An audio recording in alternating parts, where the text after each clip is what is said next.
Welcome to Booze and Ghouls. My name is Stan, And I'm Colleen. and we are on our 10th episode, 10 episodes fly when you're having fun. right? Or you haven't done it for a little bit. It wasn't going to be that obvious. All right, so are we going to just go right into it? We are, because, we're not about the bullshitting here. No, we're not. We want to hear the adventures. Stories. Exactly. All By the right. way, bad time to ask you. Have you decided what you're going to do? Today? Yes. On this one? Yes. I don't have a fucking clue what I'm doing. I'm winging it today. I guess we'll find out. I'm winging it. So, I am going to be talking about Castle Hill, also known as the White Plague. The White Plague? Yes. Why is that? Because of a disease that raptured through Sitka, Alaska. Oh. I honestly never knew about that. I don't know much about Alaska, to be quite honest with you. I only know that they are between the water and the extreme cold. Right. They are pretty happening with the spirits. Probably because of the water. And if they have any... Huh? I just said that. I know, I'm just saying, it's probably because of the water, for one. If they have limestone or whatever there, too, that sometimes triggers, but I have no idea. If they have... I don't know if they have any forts there from previous... They still have forts. I mean, usually forts were made with limestone and that, so... It could be. I don't know. Like I said, I don't know much about it, so... Okay. I want to learn about it now, though. Yes, you are. Let me just start by saying, if you ever want a crash course in colonialism, it's a disaster every single time. You don't need a textbook. You just need Castle Hill, Baranov Castle in Sitka, Alaska. Perched above the harbor like an overconfident mall cop, the hill looks peaceful now. Cannons arranged just so, tourists wandering around with windbreakers zipped up to their chin, the whole place humming with that National Historic Landmark calm. But this quiet little overlook has the kind of history that makes your blood sugar drop. Little pun in there? Or? Well, it is. I'm a type 1 diabetic, for anybody who didn't get that pun. It's violent. It's political. It's a lawsuit waiting to happen. And somehow, because ghosts love a messy backstory, it's extremely haunted. But before we get into that story... Ooh, my favorite time. The boozy aside. So we need to drink. Yeah. No. Since we're in Sitka, let's whip up something appropriately coastal and dramatic. A storm survivor spritz. It's equal parts gin, ginger beer, and the tears of every Russian administrator who realized Alaska was colder than their career prospects. Colder than balls. Yes, it is.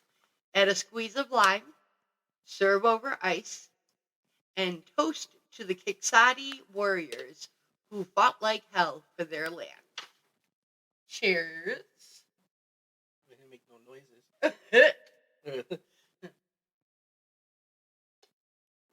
No glasses clinking. Cans. Now, before we get into the real meat, because trust me, the meat's coming, let me lay down the landscape. Castle Hill is the ancestral site of the Kiksadi clan of the Tlingit people, long before a single Russian boot stomped onto the beach.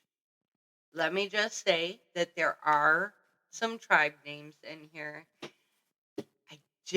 I did try looking up proper pronunciations.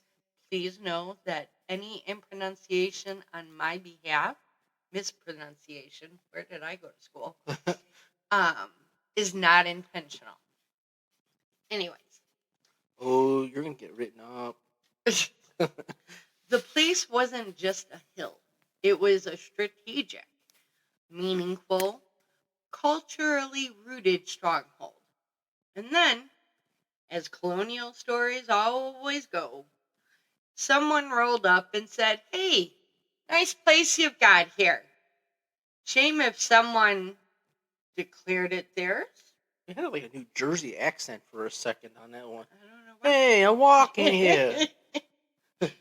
And that somebody was Alexander Baranov, colonial administrator, fur trade tyrant, and a man whose biography reads like a list of reasons to sage your whole house. The Quixote didn't just shrug and accept Russian rule. In 1802, after years of conflict, abuses, and a dangerously underfed list of grievances, they attacked the Russian outpost on Castle Hill and drove them out, successfully. That's right, the Tlingit winds came early and came hard. Baranov, of course, did not take that well. He returned with warships and cannons in 1804, ready to prove that colonial administrators have never once handled losing with grace. The result was the Battle of Sitka, one of the most brutal and significant conflicts in Alaska's colonization. The Tlingit retreated to their fort at Indian River called Shishkinu, and after a prolonged siege, they strategically withdrew. Not defeated, just deciding they had better things to do than die for Baranov's ego. Baranov returned to Castle Hill, declared it his victory perch, and built a new fort and headquarters. And honestly, calling this man's new compound Baranov Castle is generous. It was more like poorly insulated corporate housing with delusions of grandeur. But from his little wooden fortress, Russian-American company rule spread across southeast Alaska. And by rule, I mean widespread exploitation of Alaska Native communities, forced labor, violence, and all the other colonial horrors we now like to pretend were complex interactions. Spoiler, they weren't. I was going to say, is that in quotations? Yes, it was in quotations. Once the Russians dug in, Castle Hill became the power base of everything they wanted to control. This included the fur trade, military oversight, the social hierarchy, where Russian elites lived a pampered life, while Alaska Native people were exploited for labor and resources. The Hill saw trade coercion, punishments, and the kind of bureaucratic nonsense that only happens when a colonial government tries to micromanage an entire coastline. Then, in 1867, the United States walked into the storyline like, "Hi, we'd like to buy Russia's leftover problems." For $7.2 million, the U.S. acquired Alaska. When was this? What year? 1867. It was $7.2 million in 1867? Yes. That's a lot of shit of money for that time Let's see. that time. Let's see. $7.2 million at 1867. That's a lot of money at that time. 7.2.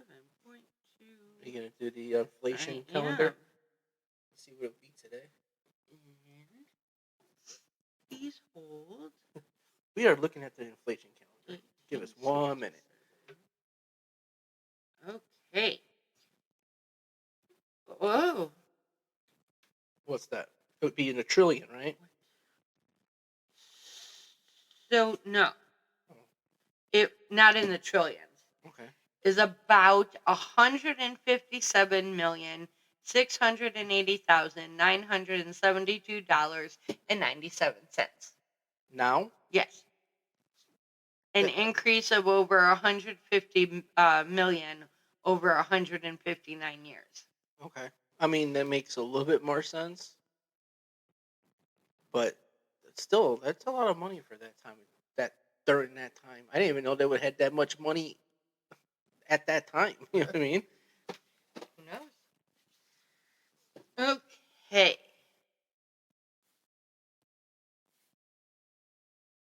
You know that's basically today's cost per condo in San Francisco? 7 million. Uh-huh. That, yeah, I could see that.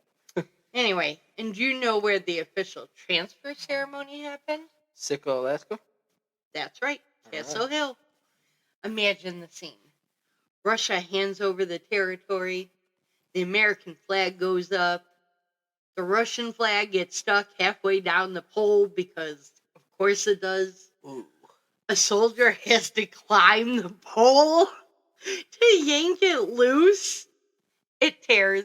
Oh. The crowd gasps. Russia is mortified. Not better. America is awkwardly patriotic.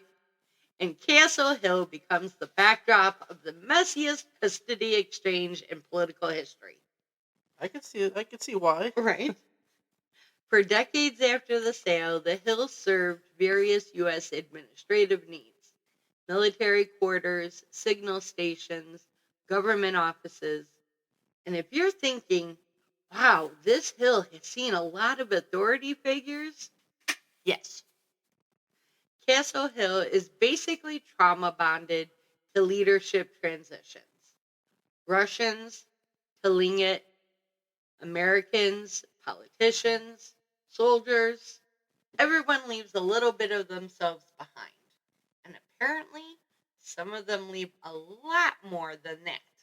Because the spiritual leftovers on this hill are, you could say, robust. Let's get into the hauntings, because Castle Hill's ghosts do not play small. Now that's what I'm here for. It's the hauntings. One of the most consistent reports is a figure standing at the edge of the hill looking down into the harbor, wearing what looks like a 19th century clothing. A long coat, a tall posture, military vibe. Visitors assume he's a reenactor until he dissolves. Sometimes he vanishes, or my personal favorite, walks straight off the edge like Wile E. Coyote. Some believe he's a Russian officer. Others think he's American military. It could be either way. I think it's more revisual than anything. But The vibe checks out right either way. A ghost who still thinks he's in charge. Another prominent presence is one tied to the 1804 conflict and the earlier Quixote defense of the hill. People describe the sound of drums. Not constant, not loud, but rhythmic, patterned, and absolutely not coming from the wind. The drums usually show up at dawn or dusk, as if marking a watch change or a call to readiness. And honestly, that tracks. Castle Hill was a battlefield long before the colonizers renamed it. Visitors also report the smell of gunpowder, burning wood, especially near the paths where Russian fortifications once stood. No fire, no smoke, just that sharp scent of a battle that refuses to be forgotten.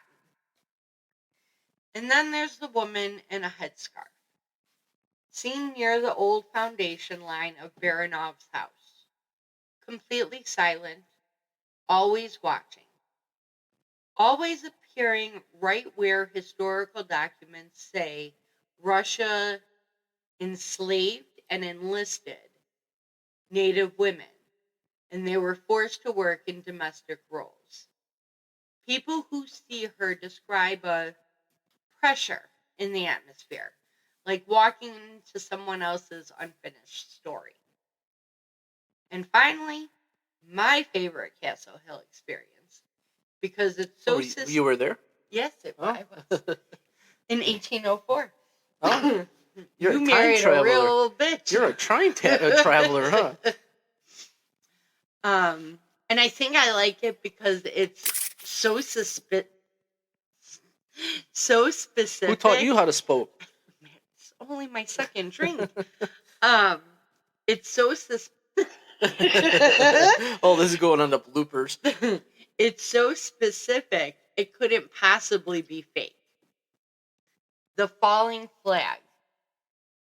More than one witness claims that they've seen a phantom American flag or Russian flag drop, fold, or flutter violently even on windless days.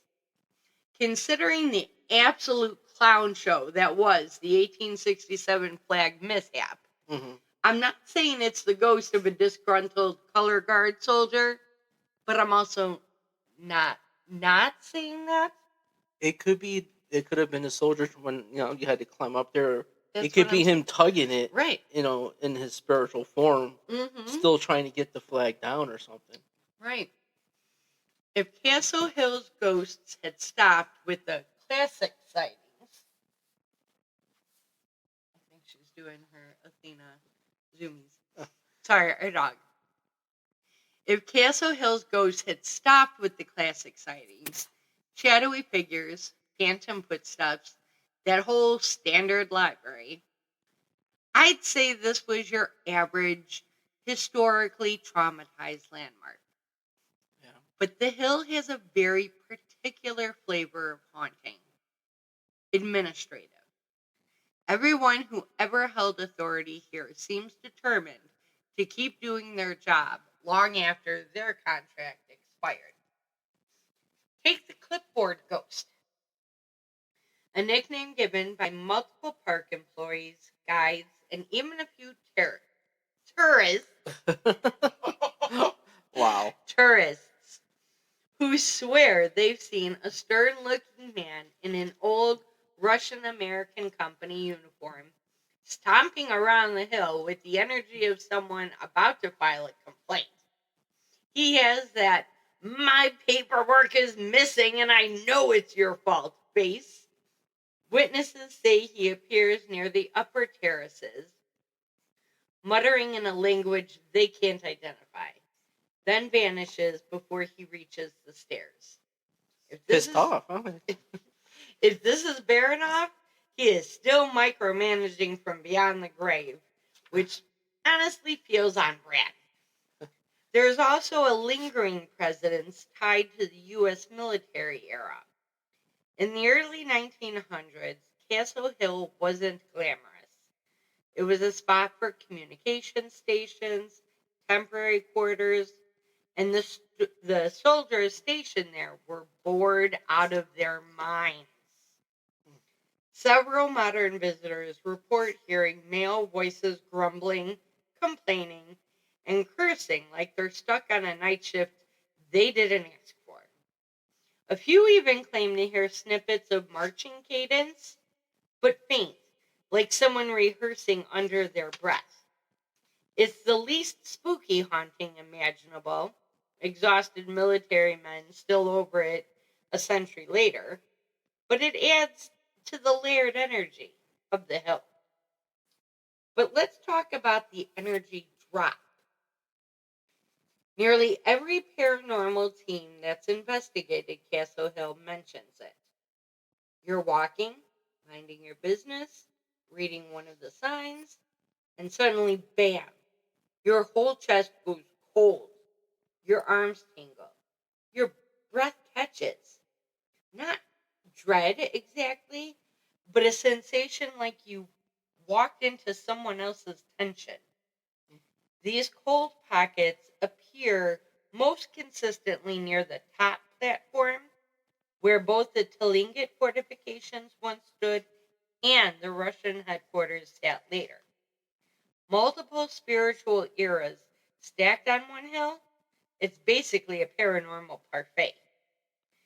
And then there's the ghost story that even skeptics admit is hard to brush off.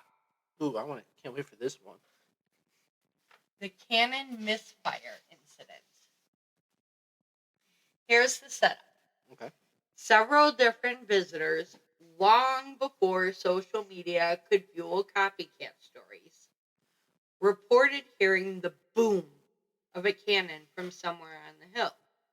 Loud, clear, startling, a physical vibration in the chest. Except, of course, the cannons haven't been functional for generations. Rangers have responded to the noise more than once, assuming fireworks or a prank. I can't talk today. Nothing. No smoke, no evidence, no sound source. Just a phantom echo of a centuries-old battle that refuses to stay in the past. Maybe the most emotionally grounded haunting on Castle Hill, and the one that receives universal respect, is the presence tied to the Kiksadi clan. Visitors talk about a deep sense of not being alone in certain spots, especially at dusk. It's not threatening, it's not invasive. It's more like you're being observed to make sure you're acting right. Several Tlingit residents have told oral histories about the site holding powerful ancestral energy. Energy that is protective, vigilant, and absolutely not here to entertain tourists. One traveler described it best. I felt like I was walking through someone else's living memory. And honestly, that's exactly what Castle Hill is. Every stone is a leftover from a conflict someone survived or didn't. Every gust of wind feels like it's carrying a story that was never told fully or fairly. But let's get into the darker side, because this hill has soaked up enough violence to power 5 horror movies and a doctoral thesis. When the Russians returned to Sitka after the 1802 attack, their mindset wasn't reconciliation. It was vengeance and domination. The reconstruction of the fort on Castle Hill involved forced labor, Tlingit hostages, and punishments that would make your stomach turn. People were whipped, imprisoned, and starved under the Russian-American Company's rule. And those abuses left psychic scar tissue. I can see that. There are reports of people hearing chains rattling near the side paths, light, metallic, rhythmic, not dramatic, not loud, just enough to make you stop. Historically, the Russians did use restraints to control laborers and prisoners. Whether the sound is residual or intentional is unclear, but it's frequent enough that several paranormal teams recorded it independently. Another grimly iconic haunting is the crying child. Now, before you roll your eyes, Okay. because yes, ghost children are everywhere like they're in a union, this one has context. There are multiple accounts from the Russian era of children dying from disease outbreaks, poor conditions, and malnutrition. Some were the mixed heritage children of Russian men and Alaska Native women, often left in limbo between worlds. The crying is heard near the lower slopes, never near the top. Rangers have followed the sound more than once. It always drifts ahead, as if moving down the slope, before stopping completely. But no child has ever been found. And finally, the most visceral of Sitka's Castle Hill hauntings, the warrior on the stairs. Ooh. This one is seen rarely, but Is it an Indian little warrior or? It's a Tlingit, yes. Okay. Native American then. He's seen rarely, but it's always with consistent detail. A Tlingit warrior, stoic, tall, resolute, standing on the steps leading toward the upper platform. He appears only for a beat, like a flash of history pushing through to the present, and then vanishes. Witnesses often describe feeling humbled, emotional, or intensely aware that they're on sacred ground. There's no threat, but there is absolutely a message. Remember who was here first. Castle Hill isn't just haunted because people died here. It's haunted because history happened here. In the most brutal, messy, world-shaping ways. Colonialism, battles, treaties, cultural resilience, political theater, it's all baked into the soil. And the ghosts are basically the footnotes, refusing to be cut from the final draft. If you stand at the top of Castle Hill today, tourists milling around, kids taking selfies with the view, someone loudly debating whether Sitka is underrated or just hard to get to, it's easy to forget that this exact spot was once a front line. Literally. This is where the Kiksadi and the Russians clashed, where cannons fired across the water, where warriors fought hand to hand, and where the outcome of colonization in Southeast Alaska took shape. You can feel that weight without even trying. Right. It's not spooky. It's historical gravity, although the paranormal activity doesn't hurt. Right. I was going to ask you if it was a tourist attraction or not, or is it one of those things where they're trying to sweep under the rug or something? No, it's still open. Okay. And that brings us to the star ghost of Castle Hill's U.S. era, the Silhouette Watcher. Nearly every decade since the early 1900s comes with a report of someone seeing a dark figure standing at the edge of the hill watching the harbor. Here's the thing. The figure always appears solid at first. Human height, shoulders squared, stance wide. It's only when someone walks toward it does the shape blur like fog being rearranged. And then it's gone. Some believe this is a sentinel spirit, possibly tied to the Kiksadi warriors who defended this land. Others think it's a Russian soldier stuck in an eternal watch ship, which honestly seems like the bleakest afterlife imaginable.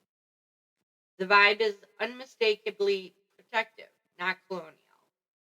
But hey, ghosts rarely fill out name tags. Another recurring favorite is the walking boots. This one has been reported by rangers, park volunteers, and more than one unlucky romantic couple trying to enjoy a quiet evening walk. You're strolling up the hill, minding your business, and suddenly you hear heavy, deliberate footsteps behind you. Boots on gravel, keeping pace. You turn around, nothing. You stop walking, steps stop too. You start again, and yep, they pick right back up. So we have an intelligent one now. Are they military boots? Company men? Someone patrolling who never clocked out? Hard to say. But it's one of the most consistently documented experiences on the hill, and one that convinces even skeptics that Castle Hill is not just empty history. The last major category of activity is the light phenomenon. Bright, brief flashes, blue or white, flickering around the top platform at night. Not like camera flashes, not like phones. More like a spark or a flint strike. Locals have seen it for decades. Some believe it's spiritual energy. Some think it's just atmospheric. And a few insist it's the hill replaying old battle moments like it's stuck on a cosmic loop. Luke, huh? Whatever it is, people keep seeing it, and no one's caught a normal explanation. So what exactly makes Castle Hill feel different from other haunted historical sites? Historical. one. There's a lot of history there. Right? So here's the thing. Most haunted places have one major era of trauma. A war fort, a prison, a hospital, a battlefield. Castle Hill is all of them. It's all layered. Yeah, true. It's all in one. Centuries of the Tlingit presence, culture, leadership, warfare, resilience. A Russian corporate colony with forced labor, violence, starvation, and brutal power imbalances. A major battle site where people fought, died, defended their homeland, and permanently altered the region's history. And, of course, the U.S. governmental handover site that marked another massive wave of political control and cultural impact. That's 4 distinct communities who each left emotional footprints. 4 sources of grief, pride, conflict, and survival. 4 opportunities for the hauntings to take root. Castle Hill's not just haunted. It's like a historical lasagna with ghosts. But here's the respectful part.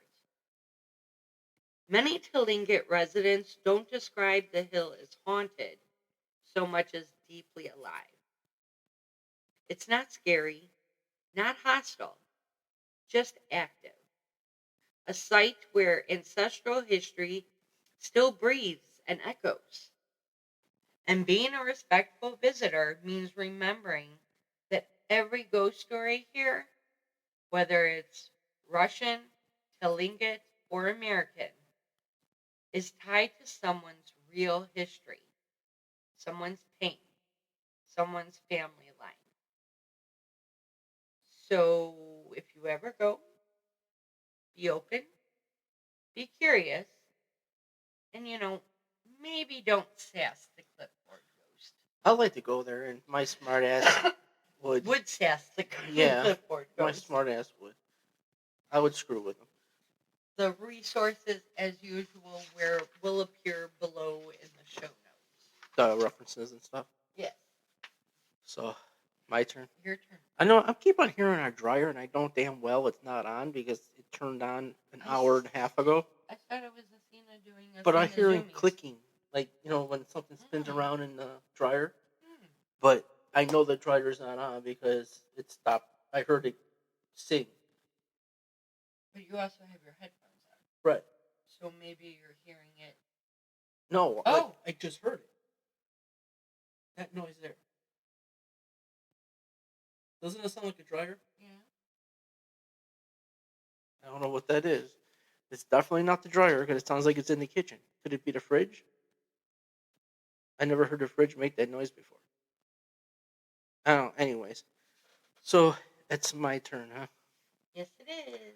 Well, I'm going to go back. I got a personal experience that happened to me a few months ago before I left where I'm at now, before my surgery. Oh.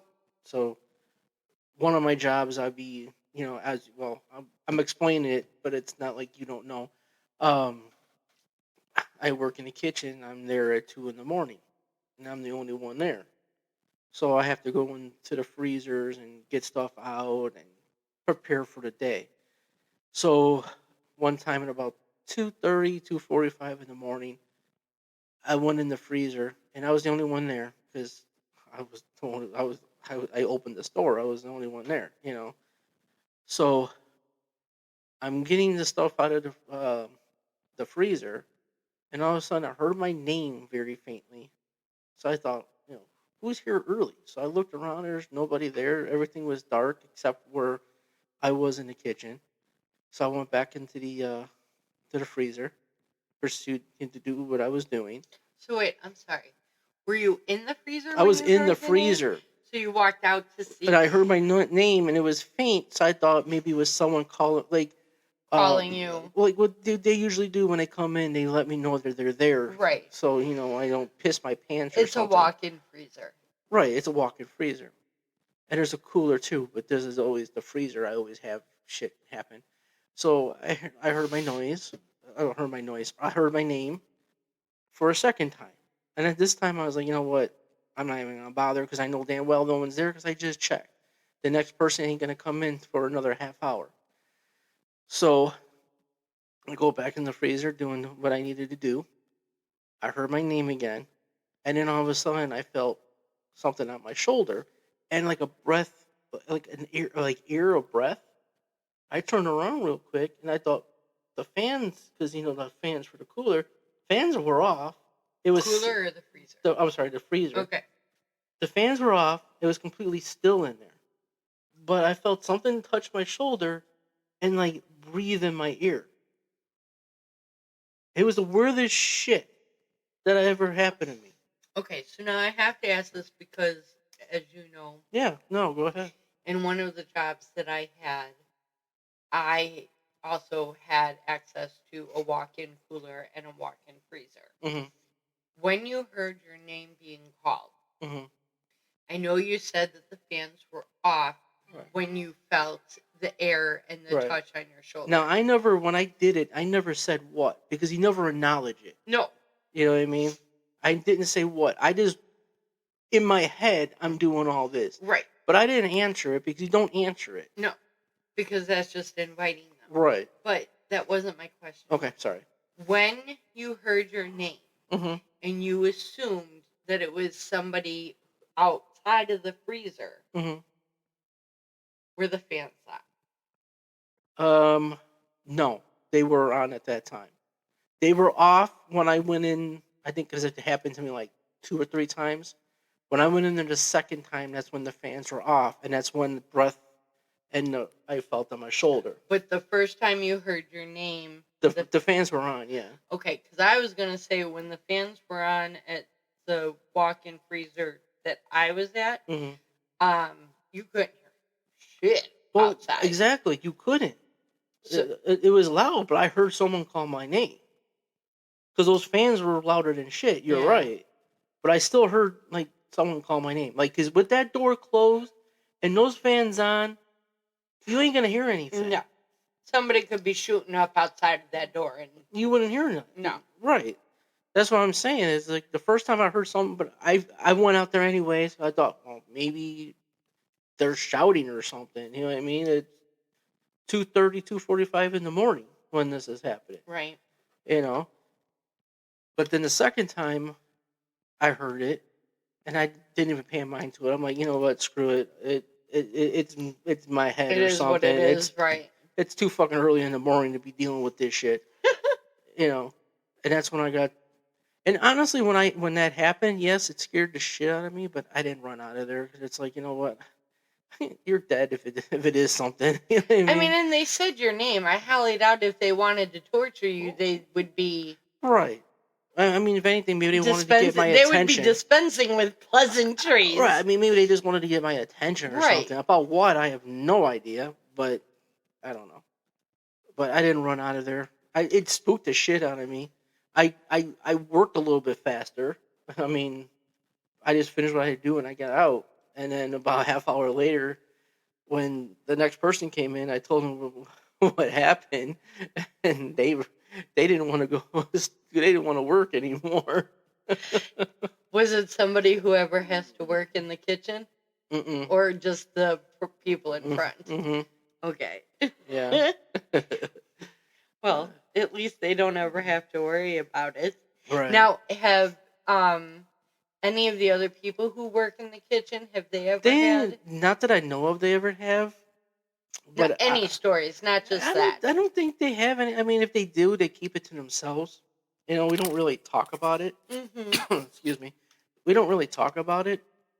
But people at work, they get spooked quick, so that's why I don't think they talk about it. It's like because I told them my story and they didn't want me to talk about it anymore because they're like, oh, I don't want to work here anymore. If that's okay, so I don't talk about it. I feel like spirits. I feel like a lot of people just assume that all spirits are demons. I just want to know why the shit it always happens to me. I think you get it. So me personally, you want my opinion? Sure. I believe it has to do with your mom's side of the family. Yeah. But because of my grandmother and my mom? They both got it, but they're Native American. Well, right. My grandmother was Native American. My mom obviously was part Native American. And my grandmother wasn't religious. She was spiritual. Mm-hmm. You know what I mean? Mm-hmm. She didn't have a religion, but she was really into the spiritual type of thing. I think the Native American in your background influenced Brings your it out. grandma, your mom, and now you. Yeah, probably that's what it is. It brings it out more or something. I don't know. That, and I think that people who are open and curious tend to. That's why, honestly, because of my Native American background, I would love to go to like North Dakota and South Dakota and stuff like that. It would be like going back home or something for me. You know, I would love to go back over there. It would be cool. Yeah, maybe one of these days we will. Did I ever ask you? Married 15 years, and I don't know if I've ever asked him this. What tribe? I would have to ask my uncle. I really not sure offhand.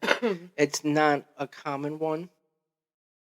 So it's not like Shoshone or Cherokee. No, it's not a common one. I would have to ask my uncle because I knew and then I forgot because it's not a common one that I do know. Did we ever get your mom's paperwork? If I do, it's probably downstairs somewhere in her stuff. Like her important documents? Yeah. I'm wondering if I don't know if it's ever on there or not. I'm really not sure. It's not on hers. It has to be on your grandmother's. And I don't know if I have my grandmother's. But we could request your grandmother's as long as we could prove that your mom was born to her and that you were born to your mom. I don't think that would be hard, would it? Birth certificates. Yeah, true. We could probably try to do that. Because I'm curious, honestly. Because your mom's birth certificate would show her maiden name, and your birth certificate would show her maiden and her married name. With me, I guess I got sort of the skin color. Like Definitely is. And I have the cheekbones and stuff like that. But my cousin on my mom's side, oh gosh, you could tell she is. 1010%. She has the long black I even hair knew which cousin you were talking about. Yeah, she has the long jet black hair. You could definitely tell. Gorgeous, just gorgeous, inside and out. Yeah. So, I mean, like with me, you wouldn't know I am though. I don't think you would. I don't look it. You're dark skinned. I mean, I do have darker skin, yes. Well, but maybe I'm saying that because I'm whiter than white. So anybody looks dark skinned next to me. You get sunburned by a fluorescent light. I've gotten sunburned in your fall ball games, in your spring ball games. Oh, yeah, when I used to play baseball. Freaking March. I'm the only woman in the freaking world who can get sunburned in March. Yeah, that is pretty pretty insane, Not actually. Not the claim to fame that I would hope to have at this stage and in it my wasn't life. It wasn't hot out. No, it was not. Like 40 degrees. It was hilarious because I can remember going to work that Monday and everybody was like, "What did you do for the weekend? Where did you get sun?" They all thought you went to Florida or something. Except they knew that I didn't fly to. Well, right, and this is like it was only like 45 degrees outside. The sun was out, yeah. Me, I looked like the sun didn't even touch me. Right. You come in like a lobster. It's like, what the hell happened to you? It was painful too. You sure it wasn't sun? I think I had sunblock on that day because I think you were laughing at me for putting sunblock on that day. Okay, how do we go from ghost stories to me I don't being know. sunburned? I don't know. That's just the way we are. We get to the talking after the ghost stories. Right. Usually it should be the other way around, you would think, but that's not us. Because this way people who don't give a shit Yeah. they can listen to the ghost story and then they can choose to click off. True. Like I don't care to listen to these two fucking people. Right. No. Exactly. So, but let's get back on track. So we are. I don't really have anything else. Do you? I do not. So this is our episode 10. We'll be back with episode 11 next week. We've decided to change our. Yes, we're not going to do it on Mondays because it's been really hard for me to get it done before Monday. So we're going to move it to Tuesday and see how that goes. So new episodes drop on Tuesdays. Yes. Yep. So be looking out for it every Tuesday. I will make sure it will be out every Tuesday from now on. Until next time, do you have anything else? No. Okay. Slante. What the hell was that mean? It's a Gaelic. Oh, okay. Well, until next time. I forgot what my fucking tag word is. Until next time, always keep your eyes and ears open because you never know what's around that corner. There you go.